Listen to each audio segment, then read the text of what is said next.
Every other Monday, your girl Michelle C, aka DJ Make a Move, is a part of another podcast, Opposing Perspectives, with three of my great friends. Tune in now. So we each had our own separate people, and then we saw someone throughout the course of our marriage, and I think we did get to the root of a lot of that in those sessions. But again, it's work that another person has to come. Like, you know, I think the thing for me is like expectation is a lot of things, but humanity is humanity. Like, people are going to be who they are, and not everybody can handle the expectations. Not everybody can handle understanding themselves. Not everybody can figure out what they want. And I think we went through a lot of counseling to kind of figure out like what we both wanted out of this relationship and what we wanted it to be. And so it did get to the heart of some of those things that you were saying. Well, so I remember before it was this was the topic. I thought the other topic was going to be what age should we get married? Yeah. And me and Philip kind of argue about this all the time about, should you get married like 19 and just kind of grow with your mate, or should you get married like, when you got some sense, probably like in your 30s or so, right? We kind of go back and forth with that. I'm kind of a proponent of like getting married at like 19 because the expectations are just not that much. You don't have any. And you're not really disappointed like that. You know what I mean? But there's pros and cons to both of them. Well, and I for the context, I got married in my 30s. Yeah. That's when I got married for the first time. I got married in my 30s. Did you? I did. I was in my 30s. We're like 25 or something. I was not. We had been together since I was like 26, 27, 25. Oh, okay. But we were not married. So I got married when I was 30. And actually, I think I just turned like right around 30. And I got married at 30. So but I will say, like, to your point, even if you get married young, I think you can grow together with your partner under the assumption that your partner is actually growing. So that's the other thing too. Like, I think I'm a different person at almost 40 than I was at 30, than I was at 25, than I was at 19. You're a continuously evolving being. Yeah. And if the person you're with doesn't have that same understanding that they should be evolving too, or that you're going to evolve, then it creates imbalance. And then people are looking for you to be the same that you were, but you're like, hey, I'm in a different place in my life. I have different interests. I have different wants. And I think if you don't grow together, that creates discord. Okay. So, yeah. So with that being said, so I got married for the first time in my 20s, second time in my 30s. Okay. So very different, like you just said. Mm-hmm. If you are able to grow together, then I think it's a wonderful thing to get married young because like you said, those expectations are a bit different. Life probably hasn't hit you as hard yet. But the older you get, the more you get exposed to, the more comfortable you get with yourself, the more you learn about life. I feel like it gets more and more difficult. So Michelle, I'm coming to you now. So you thinking about how you were in your 20s versus how you are now, how do you feel like it's been finding somebody who matches you?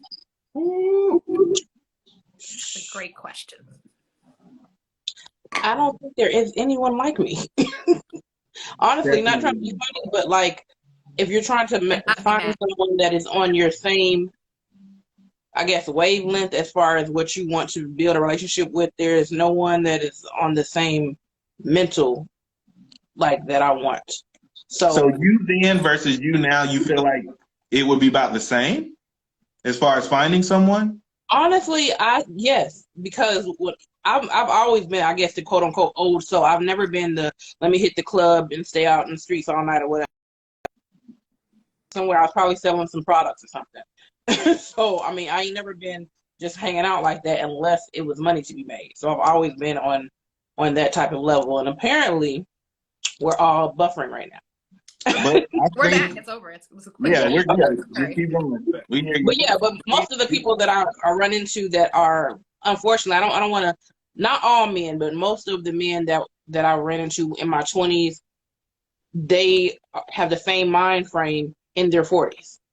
And that's a problem. Grow up, get your whole life together.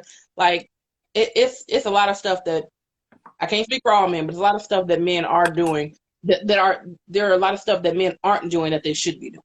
So, and that's what kind of makes me feel like, you don't think your expectations or your wants are different as you gotten older? Honestly, because I've never been married, so I don't necessarily have an expectation on marriage. I know what I would want it to look like, but I don't have an expectation on it because I don't know. I don't even have a concept of what it would be. Were your parents married? Yeah, but I mean, they got divorced before I was even, knowing what a marriage was. Okay, gotcha. But that's kind of interesting to go in with just this clear slate of no real expectations of what marriage is. I think that can be good. Say what? I'm speaking to Shula. But I think that can be kind of cool. I'm like, when I was 20, going into marriage, I know she had an idea of what she was expecting. And when I was talking to Lyndon and Jessica Saturday, we kind of started to hit on some things on the Do You Still Believe live. So we started talking about that pressure of marrying into ministry. So I got licensed as a minister before I got a marriage license. So she was about to marry a minister, and she's marrying this minister that everybody has these high expectations for. So now you're coming in to this establishment, this religious expectation as well. So not only are you dealing with familial expectations, you know how it is. As soon as you get married, for some reason, everybody's walking up like, when are you going to have a baby? when are kids coming? Next day. Right. So there's those expectations from others as well. You have your own expectations, then other people have expectations. Then depending on your job, your career, there might be expectations there. If you have any type of political affiliations, there's going to be some other expectations, religion. So when I got married in my 20s, it was hard on her, I'm sure, but it was also hard on me because now I have this pressure of also being a guide to this person. Right. So now, cut to me getting married again later, a lot of that stuff was dropped. I was like, look, I'm human. I'm going to make mistakes. I'm still a man at the end of the day. I don't care how many people I preach to, how many books I've written, how many businesses I run. The reason I married my wife is because she didn't care about any of that stuff. She only cared about me. And I'm like, that was it. She's like, as long as you're happy, I'm happy, and I'm happy if she's happy. That was our expectation. If I had to pick an expectation, if I had to have one, it would just to be have a teammate, a team player. Like I don't want the jealousy. I don't just root for me and I'll root for you, and let's do this thing. So you might have got looser over time because you came from, very strict religious background, Tay. And I think the exact opposite happened to me. Not necessarily in the religious sector part, but when I first got married, I thought it was going to be like, we just come together and we have like these brainstorming sessions and we're just going to take over the world together. And Pinky in the brain. World domination. Well, yeah, I thought it was going to just be more, meshy, it's just so easy. We just come up with this plan and we just go do it. Yeah. And now I don't think that way at all anymore. Like I literally think more like, okay, here's the plan. Unless you got a better plan, do this plan. You know what I'm saying? Like that's. See, but some of that come with age though, and I think for all of us, at least, I'm Michelle. This is a place where you can't kind of relate, but we've all been married before. So I think one of the things about being married prior is it shows you what you don't want and what you don't want to do, right? Like it helps you understand what you want and what you like and what you don't like, right? And I think the younger you are, while you may not have an expectation for marriage, which can be beneficial, you do have expectations for other things. Like I think a lot of young people, there's an expectation for a wedding. They don't think about what comes after your wedding. People plan for a wedding. You don't plan for marriage. And I think that is a big, like you can have all of those things happen to you, good, bad, or ugly. But I think the younger you are, the less equipped you are to deal with some of those things. And as you get older, you're able to say that. Because I know when I was in my 20s, like I had some significant family loss. I had a major health crisis. And like all in my mid to early 20s. And I was dealing with a lot of stuff that most 20-year-olds weren't dealing with. So I had to find a partner and find somebody who could meet that and be a part of that and understand it. And if you hadn't experienced anything, like it was troublesome for me to find even just a boyfriend who understood.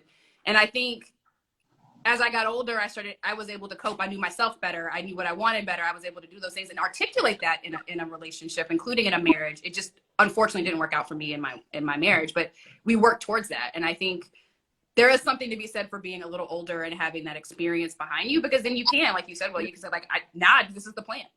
What you want to do, what we're going to do is not what I envisioned it. It's what it is. And I think you're looking for Tate, for you, you said you were looking for somebody who just saw you for who you were and not was dealing with the pressures of having a spiritual or religious kind of weight of my profession or whatever kind of weighing in on our relationship. So what I don't want in any type of marriage, I don't want I don't want expectations. I want to be able to just kind of figure it out, and because you define what your marriage is. You can't sit there and say, oh, that other person, they did it this way. Damn them. Like, figure out how it works for you. Yeah. I come back to communication. That's all. A lot of people miss that, though. We go into certain things, especially with social media now. We go into stuff and we involve everyone else. That's why I'm like, a lot of people get married and plan these big, elaborate weddings, and it's for those people that are in attendance.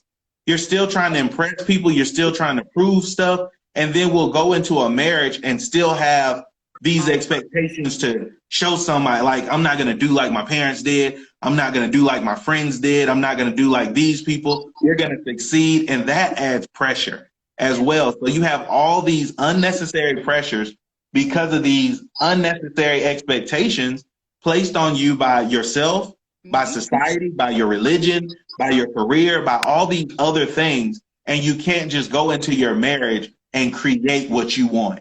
Right. But you can. It's just the people feel like they can't. And I think that's I'm saying because of the expects there pressure. to be some kind of guidance, like, benchmarkers for your marriage to be successful. But like, what works for you is what works for you and your partner. And that's all the only measure that you can grade yourself by, because it starts getting extra complicated. Like you said, all those things start influencing your decisions. And people, again, people often plan for a life. Again, not planning for marriage. Like, people don't think about what goes into marriage. They think about, okay, I got to get a house. I got to have kids. I got to have a big wedding. I have to have everybody know that I'm married. There's a lot of, especially for women, I think there's a lot of ring chasing and not husband acquisition focus. Like, you're looking at checking the boxes off, as opposed to really finding a partner. How realistic is it, like, if you go, you meet your partner or whatever, and to literally have a list and say, okay, this is what I want. Can we work on this together? And then vice versa, like, here's my list here, and then here's your list.